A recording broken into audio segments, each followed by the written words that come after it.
Hi friends అందరికీ ఈరోజైతే దోసకాయ పచ్చడి చేస్తున్నా ఫ్రెండ్స్. మరి మీలో ఎంతమందికి ఇష్టమో కామెంట్ చేయండి. మా అత్తమ్మకైతే చాలా ఇష్టం. మా అత్తమ్మ వచ్చేటప్పుడు అయితే తెచ్చింది.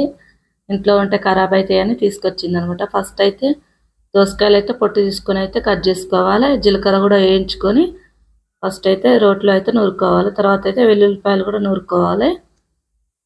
తర్వాత అయితే కారం కూడా వేసుకోవాలి ఫ్రెండ్స్, టేస్ట్కి తగ్గట్టు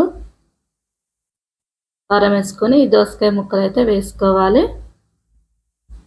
దీన్ని పచ్చి దోసకాయ పచ్చడి అంటారు, పల్లెటూరులో అయితే అట్లా అంటారు అనమాట. పసుపు, రుచికి తగ్గట్టు అయితే ఉప్పు వేసుకోవాలి. వేసుకొని అయితే మంచిగా ఇట్లా దంచుకోవాలి. కొంచెం చింతపండు వేసుకొని దంచుకోవాలి. ఇప్పుడైతే ఒక గిన్నెలోకి అయితే ఎత్తుకొని దోసకాయ పచ్చడి అయితే తాలింపు అయితే పెట్టుకోవాలి ఫ్రెండ్స్. చాలా టేస్టీ అయిన దోసకాయ పచ్చడి అయితే రెడీ అయింది. వీడియో నచ్చితే ప్లీజ్ మన